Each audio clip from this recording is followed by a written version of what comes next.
Okay, hey everybody, this is the ESL Commando, Phil Rice. I'm going to talk to you today about a subject that's more general for all teachers, not just ESL teachers. I think this would be really helpful for you. It's a little different than what I usually do, but I hope it really helps you if you're a teacher. So, I want to talk to you today about these things. They're called marker boards. Marker boards.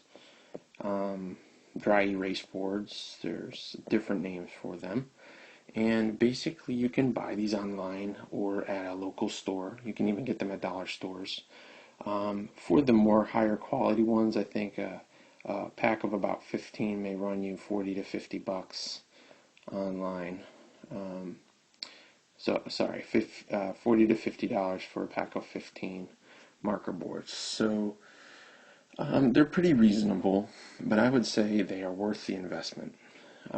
Even if you have to pay for them yourself. I would try to get my school to pay for them, but if you can, or if you can't, then it's a good idea to buy them yourself because they are so useful.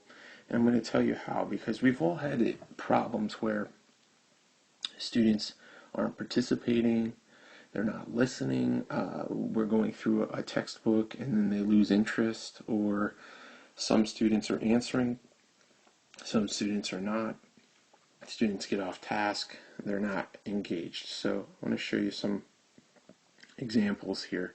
So let's say this is my class, and this could be many students, but here's our little grammar book or our textbook or a math book, whatever it might be. We go around from student 1 to 2 to 3, and we ask them, can you answer number 1? Can you answer number 2? Can you answer number 3? The problem is, once number 1 answers many times, they are totally in la la land. I mean, basically meaning they're not listening anymore. They're doing something else. Their focus is lost. Many times when we're asking number 1 the question, student number 3, who didn't do the homework maybe, is talking to student number 2. What's the answer? What's the answer? What's the answer? So he's kind of clueless as well. Now, sometimes if you have many good students, they've all done it, it's great. But we want to think of ways where we can get all students interacting.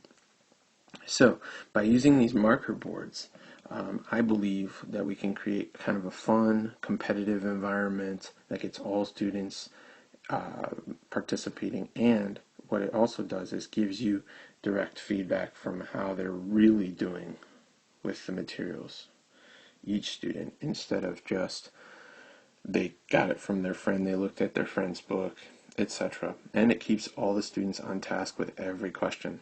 So how does it work? Well, each student gets a marker board. I forgot the one for this student. Each student gets a little board here, and what they're doing is you're calling out a number from the book, say number 13, number 15, and they're answering on their little board. As they're answering on their little board, they finish and they hold it up. Only when and only when all students hold it up in a particular group, usually 3 or 4 students, then they can get it right. So let's say student number 2 is very fast and they get it done right away.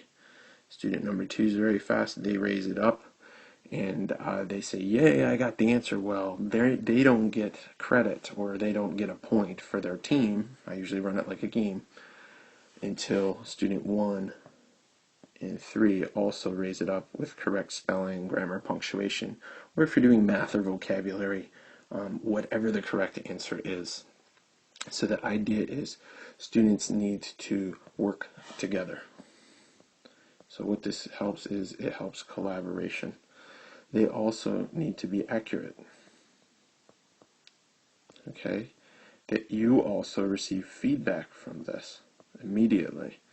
And also, they must be participating.